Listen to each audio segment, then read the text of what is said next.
जितिया पाबनि के हार्दिक शुभकामना। जय जितवाहन।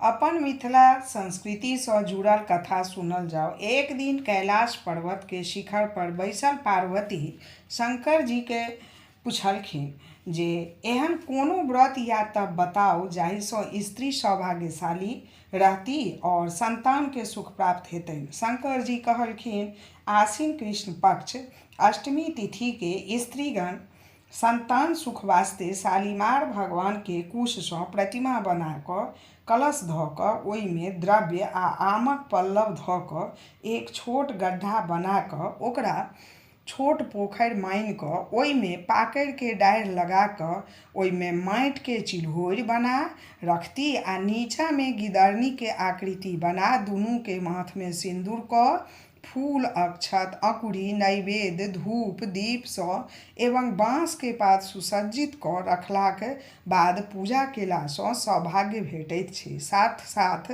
संतान के प्राप्ति होइ छै, कोनो कष्ट दुख क्लेश परेशानी सब दूर होइ छै, संगहि सब मनोकामना पूर्ण होइ छै। जय जितवाहन। समुद्र के तट पर दक्षिण दिशा में तनकावती नामक एकटा नगर में बहुत तरहक सैनिक के संरक्षण में मलय केतु नामक राजा राज्य करैत छलाह। ओहिठाम एक विचित्र मरुभूमि के बीच सँ नर्मदा नदी बहैत छलै। ओकर तट पर एकटा पाकरि के गाछ छलै और जाहि के धोधरि में एकटा गिदरनी रहैत छलीह आ गाछ के डाढ़ि पर एकटा चिल्होरि। दुनू के बहुत दिन सँ संग रहला के कारण मित्रता भ गेल रहनि, दोस्ती भ गेल रहनि। ताहि गाछ लग ओतऽ के निवासी महिलागण आश्विन कृष्ण पक्ष अष्टमी तिथि के व्रत राखी पंडित द्वारा नियम सँ कथा सुनैत छलीह। गिदरनी आ चिल्होरि सेहो व्रत केने छलीह। साँझ समय में नगर के एक नामी सेठ के एकलौता पुत्रक मृत्यु भ गेलै।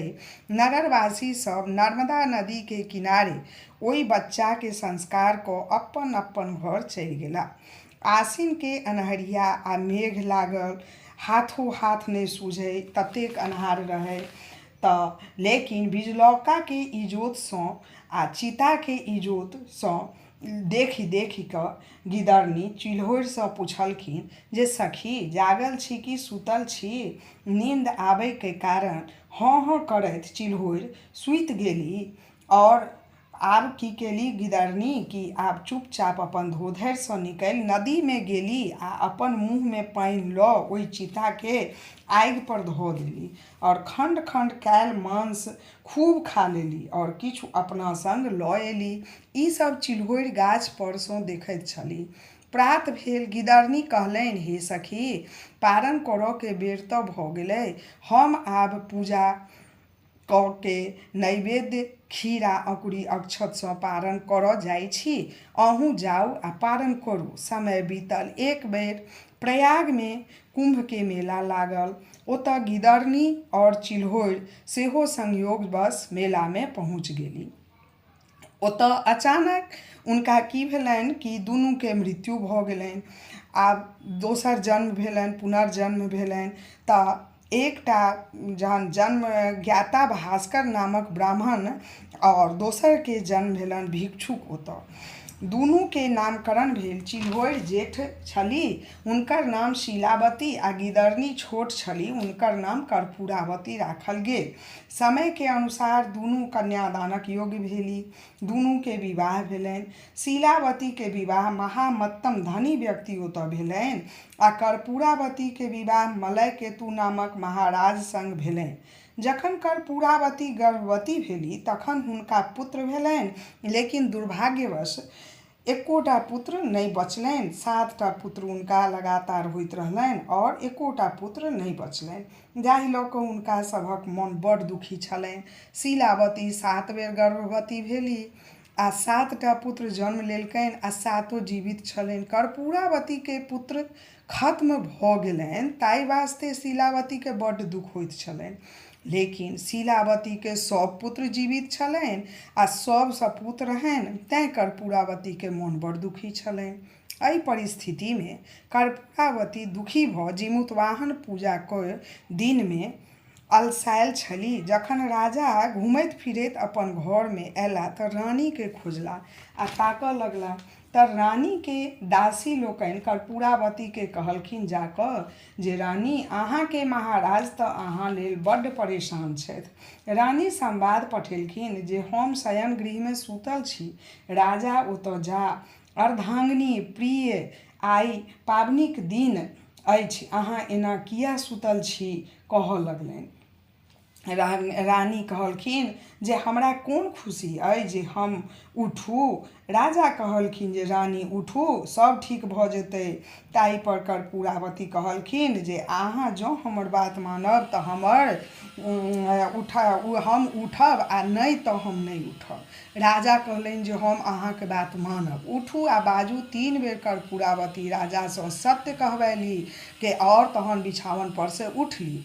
आब राजा के कहलनि जे अहाँ हमर बहिन के 7 पुत्र के गला काटि कऽ आनि दिअ।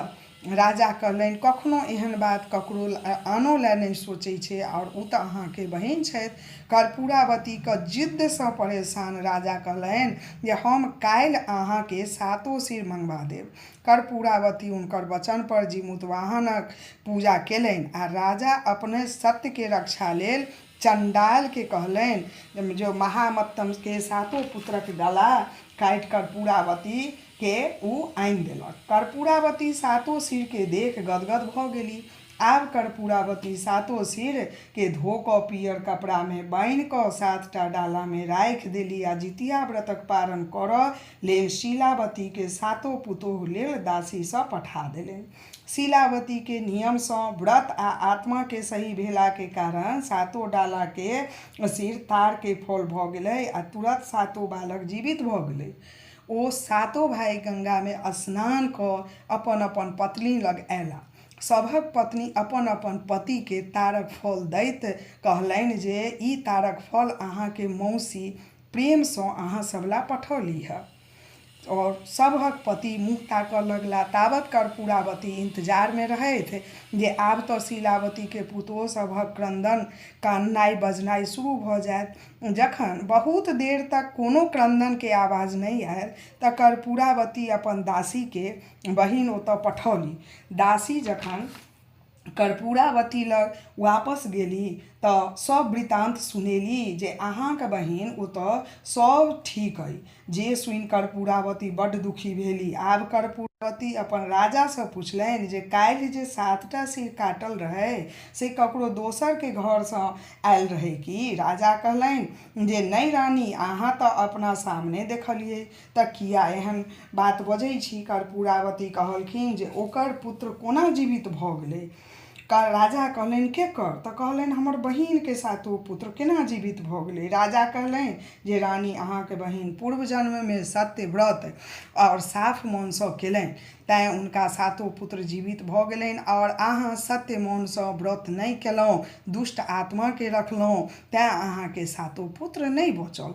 वर्ष भरि समय बीतल। आगू वर्ष जीमूतवाहन के व्रत करऽ के समय आयल तऽ कर्पूरावती अपन दासी के शीलावती ओतऽ पठौली जे जाकऽ हमर बहिन सँ कहि दिअ जे एहि बेर जितिया व्रतक कथा हम अपन बहिन शीलावती ओतऽ आबि कऽ सुनब आ व्रत राखब। शीलावती दासी के नकारि कऽ पठा देलनि। दोबारा कर्पूरावती व्रतक पारण शीलावती संग करऽ लेल दासी के पठौली। फेर एक संग पारण करऽ के लेल बहुत जिद केली। दासी के शीलावती फेर नकारि कऽ पठा देलनि। आब तऽ कर्पूरावती के दुख आ तामसक अंत नहि रहनि। तैयो ओ शीलावती ओतऽ पारण के भोजन बना संग नैवेद्य लऽ पहुँच गेली। शीलावती कर्पूरावती के गेला सँ पैर धो उनका ऊँच पर बैसैली आ कहली जे हे बहिन, अहाँ कोना हमरा ओतऽ आबि गेलहुँ? कर्पूरावती कहली जे हम आइ अहीं संग व्रतक पारण करब। शीलावती कहली जे नहि, हम अहाँ संग पारण नहि करब। तैयो कर्पूरावती के जिद्द पर शीलावती चुप भऽ गेली आ फेर कहलनि जे अहाँ हमरा संग नर्मदा नदी के किनारे चलू।